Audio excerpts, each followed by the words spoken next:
आपको लग रहा होगा कि भारत के सारे मुसलमान पीएफआई पर हुई इस कार्रवाई का विरोध कर रहे हैं क्योंकि पीएफआई इसमें धर्म को बीच में ला रहा है, लेकिन यह सच नहीं है। हमारे देश के मुसलमान आज भी देशभक्त हैं। हमारे देश के जो मुसलमान हैं, कुछ मुस्लिम धर्मगुरु और कुछ मुस्लिम नेताओं ने इस कार्रवाई का पूरा समर्थन किया है और यह हमारे लिए बहुत ही खुशी की बात है कि हमारे देश में सब लोग धर्म के नाम पर अंधे नहीं हो रहे हैं। इसलिए आज आपको उन मुस्लिम धर्मगुरुओं की और नेताओं की बात भी सुननी चाहिए जो कह रहे हैं कि पीएफआई पर यह कार्रवाई बिल्कुल सही हुआ है, यह बिल्कुल ठीक है और ये सारे लोग इस्लाम धर्म को मानते हैं लेकिन आतंकवादियों के खिलाफ हैं। एनआईए और भारत सरकार की तमाम इंटेलिजेंस एजेंसियों ने जो पीएफआई पर कार्रवाई की है, हम उनके बहुत शुक्रगुजार हैं और पीएफआई के साथ एसडीपीआई इनकी एक राजनीतिक संगठन है और पीएफआई जो है ये सिमी आदि की जो संगठन था उससे निकला हुआ संगठन है, ये आतंकवादियों का संगठन है और ये तमाम फंडिंग इनको जो है खाड़ी देशों से आता है, उस फंडिंग की भी जांच होनी चाहिए और जो लोग इनका समर्थन कर रहे हैं उनके खिलाफ भी सख्त कार्रवाई होनी चाहिए। जो कार्रवाई हो रही है देश, यदि वो कार्रवाई देश में आतंकी गतिविधियों को रोकने के लिए की जा रही है तो उसको सपोर्ट करना चाहिए। देश विरोधी गतिविधियों को रोकने के लिए की जा रही है तो उसको सपोर्ट किया जाना चाहिए, क्योंकि देश में जो माहौल नफरत का बना हुआ है और अगर किसी भी संस्था के खिलाफ, ये पर्टिकुलर संस्था की बात नहीं है, किसी भी संस्था के खिलाफ अगर एविडेंस हैं और उनकी ये एस्टेब्लिश हो जाता है कि उनकी एंटी नेशनल एक्टिविटीज़ में इन्वॉल्वमेंट है या उनके लोग कुछ गलत काम कर रहे हैं, कानून के खिलाफ जाके काम कर रहे हैं, तो ऐसे लोगों के खिलाफ कार्रवाई होनी चाहिए। अब आपको उन लोगों के बयान सुनाते हैं जो पीएफआई पर हुई इस रेड का विरोध कर रहे हैं। तो सोचिए, ये सब होने के बावजूद ऐसे भी लोग हमारे देश में आज भी हैं जो इस रेड का, इस कार्रवाई का विरोध कर रहे हैं। जरा उनकी बात भी सुन लीजिए। ये लोकतंत्र है, सबको अपनी बात कहने का बराबर का अधिकार है और आखिर में आपको तय करना है।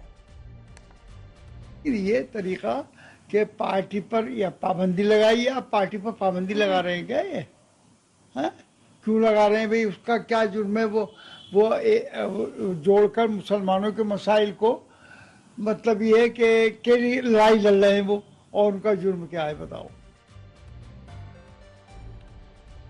अब पीएफआई पर हुई कार्रवाई को लेकर तो हमारे देश में बड़ी बहस हो रही है। कुछ लोग कह रहे हैं ठीक हुआ, कुछ लोग कह रहे हैं गलत हुआ, लेकिन एक माहौल जो हमारे देश में बन रहा है वही माहौल अब दूसरे देशों में भी बनने लगा है और ब्रिटेन और कनाडा में भारतीय मूल के लोगों और खास तौर पर हिंदू समुदाय के लोगों पर हमले अब लगातार बढ़ने लगे हैं। और बड़ी बात यह है कि इन हमलों पर एक अजीब सा सन्नाटा छाया हुआ है। ब्रिटेन में हिंदुओं पर हमला हो गया, कनाडा में खालिस्तान बनाने की बात हो रही है, वोटिंग हो रही है, लेकिन इसे लेकर एक अजीब सा सन्नाटा छाया हुआ है। हमारे देश के जो धर्मनिरपेक्ष लोग हैं वो इसके बारे में बात ही नहीं कर रहे।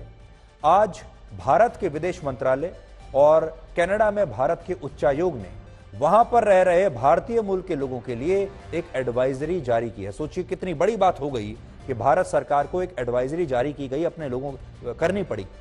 इस एडवाइजरी में लिखा है कि पिछले कुछ दिनों में कनाडा में हेट क्राइम्स, सांप्रदायिक हिंसा और भारत विरोधी गतिविधियां बढ़ गई हैं, इसलिए कनाडा में रह रहे भारतीयों को सतर्क रहना चाहिए। इसमें लिखा है कि अगर कोई भारतीय खुद को कनाडा में असुरक्षित महसूस करता है तो वो भारतीय उच्चायोग या कॉन्सुलेट से तुरंत संपर्क कर सकता है। यह बहुत बड़ी बात है जब किसी देश के विदेश मंत्रालय को और वहां के दूतावास को अपने नागरिकों के लिए इस तरह की एडवाइजरी जारी करनी पड़े और उसे ये लगे कि उसके नागरिक उस देश में सुरक्षित नहीं है। एक तरफ भारत है जहां पीएफआई के कहने पर मुस्लिम छात्राएं स्कूल कॉलेजों में हिजाब पहनने की जिद कर रही हैं। हमारे देश में आंदोलन चल रहे हैं कि हमें हिजाब पहनने की इजाजत मिलनी चाहिए, हिजाब पहनकर ही स्कूल जाएंगे, कॉलेज जाएंगे, परीक्षा में भी हिजाब पहनकर ही जाएंगे और अगर हिजाब नहीं दिया तो परीक्षा भी नहीं देंगे। और दूसरी तरफ ईरान है जहां हिजाब का विरोध करने के लिए अब महिलाएं अपनी जान तक दे रही हैं। ईरान में हिजाब के खिलाफ शुरू हुआ यह आंदोलन अब बहुत बड़े पैमाने पर आग की तरह फैल चुका है, इसलिए ईरान पर नजर रखना आज हमारे देश के लोगों के लिए भी जरूरी है। इस विरोध प्रदर्शन को रोकने के लिए तेहरान समेत ईरान के 10 से ज्यादा शहरों में इस वक्त इंटरनेट बंद कर दिया गया है। इसके अलावा ईरान के 31 में से 17 प्रांत ऐसे हैं जहां हिजाब के खिलाफ लगातार विरोध प्रदर्शन हो रहे हैं, आंदोलन चल रहे हैं और वहां के 50 बड़े शहरों में सैकड़ों लोगों को गिरफ्तार कर लिया गया है और महिलाओं पर भी अत्याचार हो रहे हैं। उन महिलाओं पर जो कह रही हैं कि हम हिजाब नहीं पहनेंगी। और अब तक कुल 31 लोगों की मौत इन विरोध प्रदर्शनों में हो चुकी है। 31 लोगों का मरना अपने आप में बहुत बड़ी बात है। ईरान में हिजाब और दूसरे नियमों का पालन कराने के लिए एक विशेष पुलिस बल बनाया गया है, जिसे धार्मिक मामलों की पुलिस कहते हैं। ये जो पुलिस है, ये वहां हिजाब का विरोध करने वाली महिलाओं को बुरी तरह पीटती है और पीट भी रही है। लेकिन इस बार ईरान की महिलाएं बहुत हिम्मत के साथ अपने हिजाब उतारकर उन्हें जला रही हैं, अपने बाल काटकर विरोध कर रही हैं।